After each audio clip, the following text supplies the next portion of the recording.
أعوذ بالله من الشيطان الرجيم بسم الله الرحمن الرحيم رب اشرح لي صدري ويسر لي أمري واحلل عقدة من لساني يفقهوا قولي آمين يا رب العالمين. Assalamu alaikum everyone. I hope all of you are doing great. Before moving on to the remaining three characteristics of an ism as we had discussed in the previous lesson, we first need to know about the types of ism. Alright, and this division has been done on two features or two characteristics. Alright, and what those features are and how we can differentiate an ism or three various isms on the basis of these two characteristics is what we are going to discuss in this lesson, inshallah. Alright, so without further ado, let's dive right into it. So first of all, you can see that this slide is quite busy. Alright, but as always, inshallah, I'm going to explain each and every part of it so that by the end of this lesson, you are very comfortable at seeing this slide, inshallah. Okay, first of all, let's start from the top. There are three types of ism based on whether they carry a tanween or not, and whether their rafa, nasab and jar forms are similar to each other or not. Okay, so these are the two features on the basis of which we have divided an ism into three types. You are going to find in Arabic that many asma are carrying a tanween. All right, however, there are some asma that do not carry tanween. All right, so that is one of the major divisions. Next division is on the basis of their rafa, nasab and jar forms. So if their rafa, nasab and jar forms are different from each other, they are going to be grouped in a particular group. And if their rafa, nasab and jar forms are different, they are similar to each other, then they are going to be grouped accordingly. And that's what we are going to, inshallah, elaborate in this lesson. Okay, so as you can see that on the basis of these two features, an ism can be divided into three types. We have munsarif asma, ghair munsarif asma, ghair means without or non, and then we have the mabni asma. Alright, and what these are, we are going to cover. By the way, about 85% of asma in Arabic are munsarif. Alright, so our focus in this course is going to be the munsarif asma. Alright, and of course we are going to study ghair munsarif and the mabni asma here and there. Alright, whenever and wherever they pop up. Alright, we're gonna study them as they turn up. And munsarif asma are the ones that are going to form the basic bulk of our course as well, inshallah. Now, about 85% of the asma in Arabic are munsarif. Alright, so you only need to worry about these, and that's all. Alright, now beginning with munsarif asma, because they are majority, therefore the authority. Alright, so munsarif asma.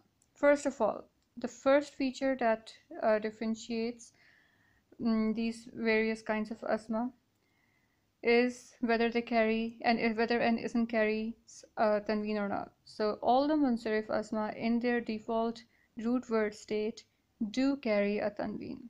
Alright, hence the check mark. So what do I mean when I say that in their default root word state they carry a tanween? You see, remember how we studied a simple word? For example, here we have the example of the word abidun. We already studied a couple of words before when we were doing Arab. So all those words, the singular asma, all right, they are their root words, you could say. Okay, and all those words are actually your tanween carrying ones. They are the defining features. Okay, they are the defining words rather. So the word abidun, since it carries a tanween in its singular form, therefore it is characterized as munsarif. Now its derivatives may or may not carry tanween, but those derivatives are not the defining words for inclusion in this category of being munsarif. All right, so if the singular root word is carrying a tanween, then that word falls in the category of munsarifism. Alright, that's what's important to memorize and understand. If a derivative doesn't carry a tanween, doesn't matter. But if the root word, the actual singular root word carries a tanween, that's munsarif for sure. Okay, so the words that we studied so far are mu'allimatun, salihatun, so on and so forth. Abidun is one of the words and it carries a tanween. And the tanween for rafa form is un. The tanween for nasab form is an, and then the tanween for jar form is in. Right? We know this much already. However, what you can see here is that the rafa form is not equal to the nasab form, which is not equal or similar to the jar form. So we have abidun, which is not similar to abidan, as you can see from the ending sounds. And of course, they're not similar to abidin, which is a distinct entity in itself. All right, so all these three forms of rafa nasab jar are not similar to each other. All right, and that's what we need to remember, that the Arab forms are all different. Okay, so they carry tanween. The munsarif asma, that's a characteristic, that they carry tanween. All right, and all the Arab forms are different. By all, I simply mean that rafa form is not similar to the nasab form, which is not similar to jar form. All right, that's all. That's the formula here, as you can see for yourself. All right, so munsarif is done. What's the opposite of munsarif? Ghair munsarif. All right, do they carry a tanween? Nope, they don't. And what about the Arab forms? They have twins. Now we know that there are three Arab forms. We have rafa, nasab, and jar.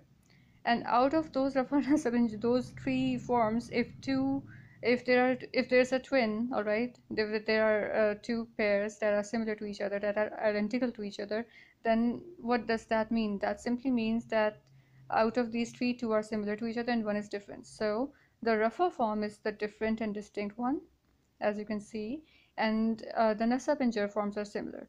So that can be very easily seen here, that our example for a ghair munsarif ism is masajidu. Notice no tanween, and also notice that the nasab form is masajida, which is expected, and the jar form, however, is masajida as well.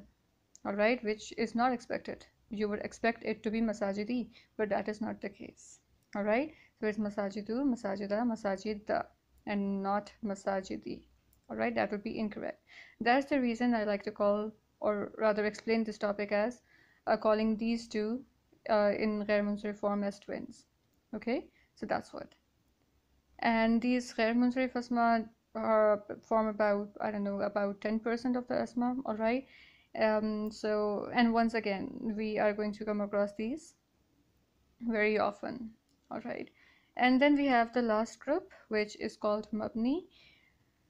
And the Arab forms, they are triplets, and they're all identical.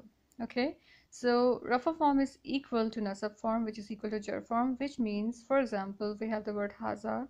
Haza means this in Arabic, in English, and we can see that the rafa form of haza is similar, rather identical to the nasab form of haza, which again is identical to the jar form of haza. Therefore, haza, haza, haza. Okay, hence triplets. Okay, so you see, that's how you have categorized, or rather the Arabs have categorized the asma into three types on the basis of these two characters, whether they have tanween on them or not, and if they do not have the tanween, are their rafa, nasab, and jar forms similar or different? That is it. Okay, so this was the types of ism, and I hope that this is clear. If there's anything that you need more elaboration on, then just let me know, and inshallah I'll get back to you. Okay, in the next lesson, inshallah, we are going to cover get back to the characteristics of ism, and inshallah we're going to start off with status of an ism, which can either be nakra or marfa. Okay, so till that time, barakallahu li wa lakum fil Qur'an al-Hakim. Allah Hafiz.